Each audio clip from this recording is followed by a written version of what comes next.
What's going on, Panthers Nation? It's Aaron Duncan here with the Necessary Bluntness Sports Talk, bringing you breaking news from draft weekend. The Carolina Panthers have selected an interior offensive lineman. Yes, they drafted a guard, Chandler Zavala, left guard from the University of North Carolina State. The former teammate of our former first-round draft pick last year, Ike Ekwonu, bringing him in, keeping him within the state of North Carolina. But before we get into all the details of Chandler Zavala, make sure you guys hit the subscribe button down below. My name is Aaron. I do recap and analysis of the Panthers and the NFL, so make sure you are subscribed. That way you don't miss anything, because I'm going to be breaking down everything after the draft weekend is over. Get a little bit of clips and dive into the film just to give a little bit more accurate picture of how some of these guys fit into what we're trying to do on the team. So make sure you guys are subscribed so you don't miss that. But Chandler Zavala is a 6'5", 320-pound guard. He's wide body, huge frame, a guy that excels in a run game. I know they talked about that. Sometimes he's able to get his hands on guys, and he's not have the best grip strength, but he's good at walling off defenders on the next level and creating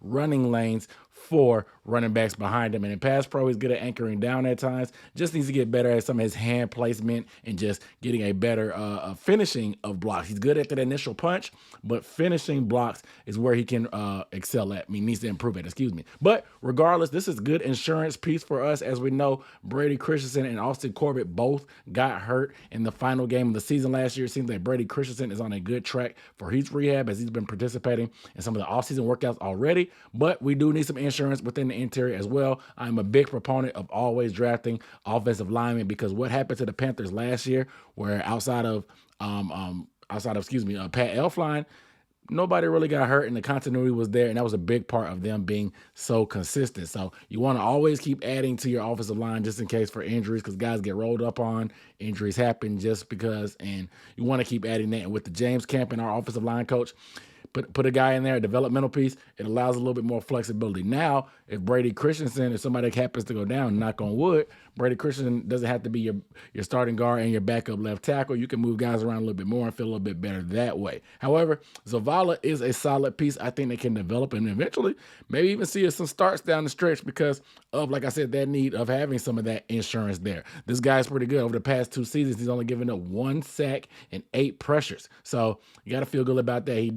He is a little bit older at the age of 24, but a lot of the guys in this class are going to be older coming out because of the COVID year that a lot of people lost eligibility and they decided to come back. Not to mention this guy, he started a D2 school, then transferred to North Carolina State. He's only been playing football since the senior year of high school, so there's a lot of development and upside to this pick as he gets more experience, gets around a pro team, gets in obviously the offseason program, and works with our A1 offensive line coach, James Camp. And I'm really excited about this pick, like I said, just because of the background with Ike Ekwonu, and he talks about how much Ike really helped him in his career. I'm excited to eventually maybe get them paired up for the long term. We'll see what happens, but getting protection for your investment in Bryce Young, the quarterback, in the interior, especially because that's where we know is going to be needed the most. Regardless, you guys let me know down below in the comments how you feel about this Chandler Zavala pick. I know some of you may be North Carolina State fans, so let me know how you feel about Zavala staying within the state and teaming back up with his former teammate, Ike Ekwonu. I want to get you guys' thoughts. But without further ado, I'm Aaron Duncan signing off. Make sure you guys are subscribed. I'll see you next time. Peace.